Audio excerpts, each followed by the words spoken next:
Welcome to this next edition of Let's Chat. Today I've got some really excited guests to start with, and they are our new Youth Parliament from Brooklands Farm.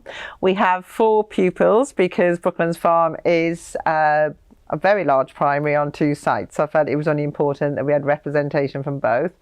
We've got Maxine, who is the head of Brooklands Farm. They've just joined the trust on October the 1st, so wanted to see what it felt like for her to be part of our new family. We've also got Kelly Kersley from Fairfields Primary, the head teacher, who has joined Brooklands Farm governing body. And we want to really pull the governance theme out today, because governance is a very, very important part of our team. And although these people are not employed, they are very much part of our leadership structure. So I wanted to do a big shout out to Kelly, but also to Devon from Rickley Park, who is really big into diversity, equity and inclusion, and we want to learn from him, so that will impact on the rest of us as an organisation. And also Steph Boak, who is our governance professional, to see how all this knits together from a grassroots on the ground in local schools with a strong local identity, right the way through to pulling together as a vision for our organisation. So my first guests, as always, are the most important, and that is the children within our trust. And today we are lucky enough to have the children of Brooklands Farm School join us. Brooklands Farm hasn't been in the trust that long, so you only had your first meeting of Youth Parliament last week, is that right? Yes. Yeah, so let's go quickly. Give me your names. Sally, Carl, Jason, Aveline. And they joined us last week in our Youth Parliament meeting. Could you tell me what it was like? What did it feel like when you first walked in? I was nervous, but as we were there for a longer time, I felt more myself there. Why is Youth Parliament important then? It's important because if we didn't have the Youth Parliament meetings, then there wouldn't be ideas for how to improve schools and how they do things. Because it's from a children's viewpoint, isn't it? Yeah. And what did I say? You're part of the leadership team of our organisation now. So you need to tell me, what is it like to play on the playground? What is it like to be in a lesson? What is it like to have iPads? Is it important that the children in the trust know that they're part of something bigger, do you think? Yes, it's very important. Why do you think that is? What would make people feel to be part of something bigger? You let them feel like they have a bigger voice and impact to the family of schools. Right, you've got something really important that you need to be advertising to everybody now. What is coming up in December that I've been to your school, and I know that you were arranging meetings with Mrs. Lowe to discuss it. Can you remember what we're having? Switch Off Friday. Switch Off Friday. Why do we need to remind people to switch everything off before we go on our Christmas holidays, do you think? Because Wait a minute. Because in the holidays people leave electricity on and they're wasting electricity. So Switch Off Friday will hopefully remind them that we need to save up our electricity. We are trying to change behaviours, aren't we? And do you know whose behaviours we need to change the most sometimes? Is it the children? No. Who is it? The adults. So sometimes the water coolers are left on in the staff room. You've got the lights on, you've got everything that's on standby mode. Mr. Smith is going to start looking at your electricity consumption in a graph to see if it's going down since you've been involved. Okay? I've really enjoyed it, and I think you are allowed to say that the best part was Dominoes. you had Dominoes. Was that up there with one of the best things about it? Yes. Okay. Well, thank you. I hope that your parents will be able to see this episode so they can see you on the TV, but I look forward to the next meeting with you. Thank you. So my next guest is Maxine Lowe. Maxine is the head of Brooklands Farm School in Milton Keynes. It is the largest primary school in the country. 1,300 children, so that is bigger than a lot of secondary schools. And Maxine, you've been in Milton Keynes for years now, haven't you? Many years. Well, I can remember you coming. I started in Luton, and then I came into Milton Keynes, so I've been here for 28 years. And then you had the privilege, that we understand that privilege from Fairfields and Whitehouse, of opening a brand new school in a brand new community. Do you want to tell us a little bit about that? It's professionally the biggest gift you can be given, to grow with a school and a community and put down the roots for that community to thrive. And there is no other bigger gift you can be given professionally than to grow something. And I've just been really lucky that the community that I grew with has been as amazing as it has. But I think you understand the responsibility that you had to do that. I did. And you've created those systems to make sure from the very beginning how you get people. I'll be talking to Devon a bit later on about how you get that sense of belonging, where everybody's seen and heard. Yeah. You absolutely have been all over that. Yeah, and that had been part of my journey anyway. The first school I had was underneath tower blocks of flats. And underneath those tower blocks of flats, you learn how to build community. And I'd worked with Sure Start centres and children's centres. I don't think you can separate education out and community cohesion. No. I think primaries are the heartbeat of their communities. But also then, around that 15 years on, traditionally you've got something big happening tonight, haven't you? Yeah, we've got the Lantern Festival. So we ask the community what from their past do they want to bring to their future. And tonight we've got the Lantern Festival, where we come from 4 different places across the community now. We all come onto the car park and we basically do like a parade. We talk about weaving a journey, and we wove a journey with our community. And from that then we've got people who run festivals who come to help us, artists who come in, and then the community know that this is their event. You've expanded your community. We have. And tell us about, you took a long time to decide. We did. Which trust that you felt was going to be right for Brooklands. Yeah. Tell us about how that's gone and is going, and what the reciprocal relationship is. Yeah. Okay, so we knew that we needed to make a change. The education landscape is changing. The way we organise schools, the way we organise education is changing. And we knew at some point that we would be looking to join a bigger family. I'd been in Milton Keynes for a while, so I knew the schools, I knew you. But what we did do is we took everyone through, I hope you're still okay, through a year's worth of checking and challenging and making sure that we were continuing our learning journey in the right place. And IFTL was the right place, is the right place for us, because at the very heart of everything you do are relationships, and that's what we believe in. So watch this space then. Absolutely. Okay, well, by the end of the year you should come back on the sofa and we'll talk about what a year in the life of IFTL is like. Look forward to it. Okay, thank you, Maxine.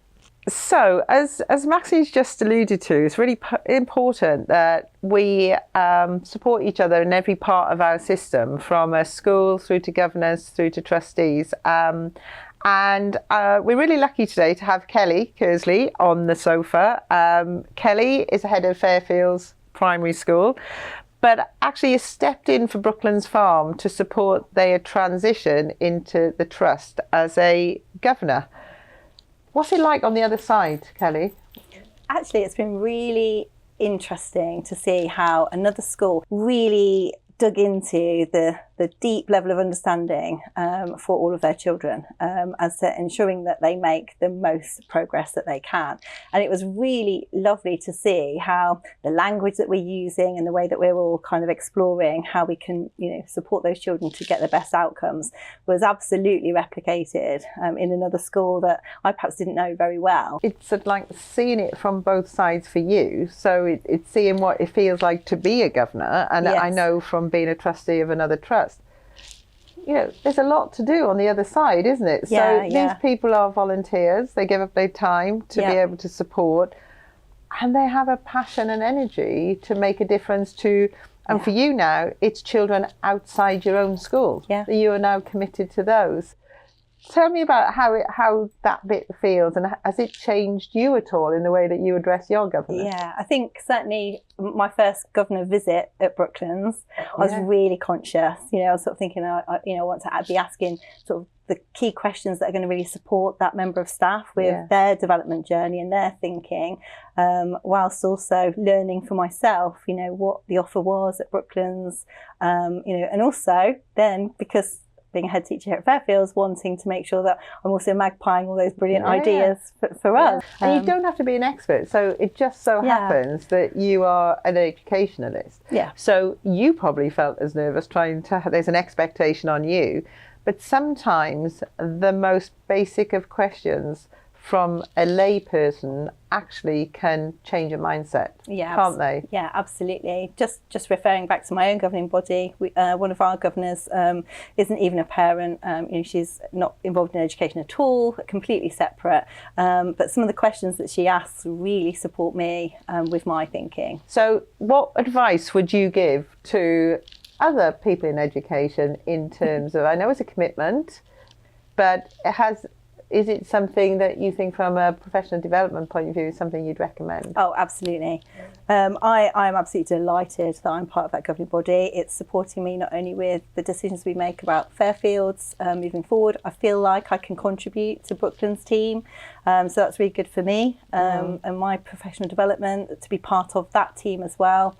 I am looking currently for growing my team of governors myself, so looking for people who might want to think about that next step into governance and what that could look like and support their career path. So there's a call to arms. There is a call to arms. If anybody would like to be a governor, then please, Fairfields is the place that Kelly wants you to be. Okay, thank you, Kelly. Thanks, Sarah. Brilliant. That's good. You nailed it. So our next guest today is somebody from the governance world within the Trust, and that is Devon from Rickley Park, local governing body. Devon, hi. Hi. Thank you so much for coming onto the sofa My today. pleasure. And you've got something particular that you want to talk about, or I'd like to hear about? My mantra is, the child says, see me, hear me, connect with me, engage me, value me, include me. We all have that chant within us, all of us. And the purpose of it is that it says, if you do this, I can be the best version of myself for you, for us. So that's my mantra. That's what drives me. That's my passion, is finding ways to help others to be able to honor and to heed. I've taken on the role as governor at Rickley Park precisely to help with the teaching and the faculty there to be able to heed the chant of the child equally and equitably. And that's how I describe it.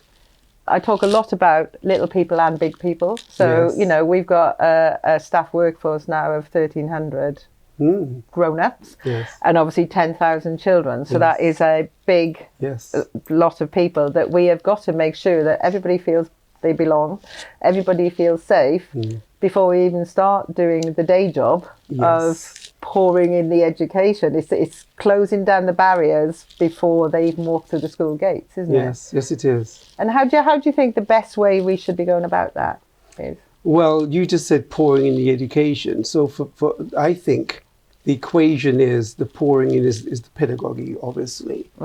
But it has to be balanced within that equation of the engagement and the child learning or absorbing and assimilating what's been poured in. So you balance both of those. My role as a governor and as a parent is contributing toward that process of achieving harmony, where you've got the education, the pedagogy, and you've got the engagement. If you think about the whole diversity, equity and inclusion agenda, sometimes we're fearful of asking questions. And I suppose we need to get to a place of psychological safety that absolutely we can feel safe to ask. Absolutely. We've got to feel we've got to be courageous enough to create those safe spaces So we can venture into it, and we can talk to one another, we can see one another, we can connect to one another. And culturally, we become far more enriched if we understand, don't we? Absolutely. I mean, you see it in the transition in terms of, for instance, the sporting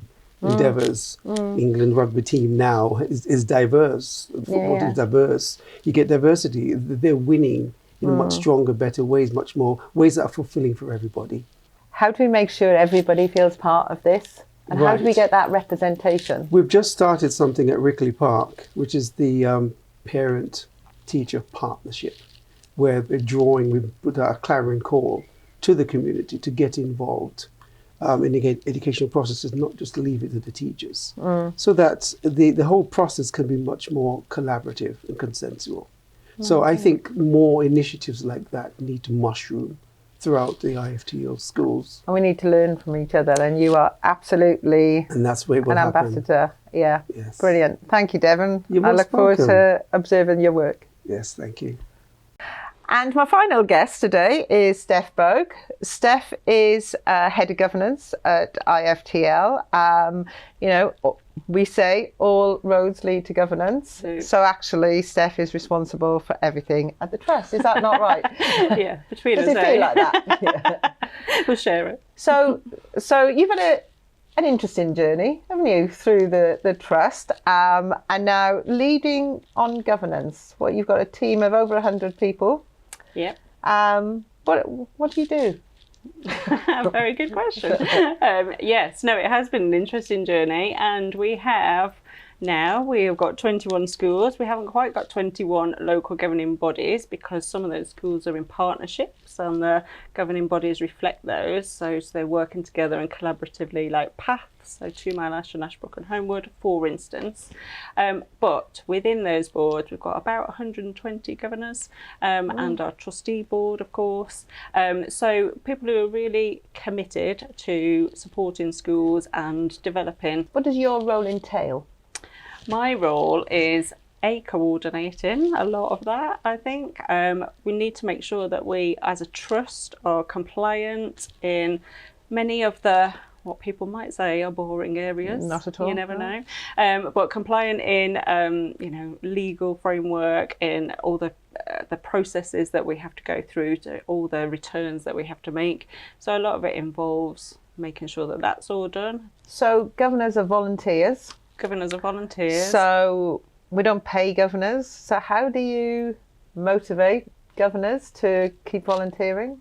Well, I think I have to say that is one part of my job that I cannot take all the credit for, or even a small part of the credit, because what motivates governors is being in the schools and being with the children and having that passion for children's lives and their futures. So me doing the paperwork in the background, although I talk to prospective governors about what kind of role it is that can support that and really allow them to bring that passion to the fore. If you're going to give up your time, people need to feel they're making a difference, don't they? So it's Absolutely. that level of respect that they are absolutely part of our leadership spine, really, within the organisation, isn't it? Absolutely, and they are a big voice, aren't they? Because we, really try and sort of develop their feedback, gather their feedback after each meeting.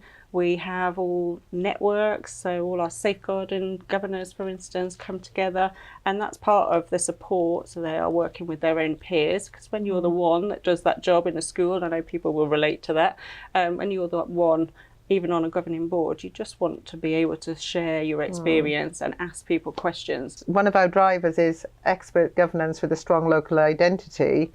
They have to be committed to the IFTL vision as well, don't they? Indeed. And I think probably that the chairs and vice chairs has been instrumental. We value governors, they make a huge contribution, and we always want people to be involved. So we really want our governance.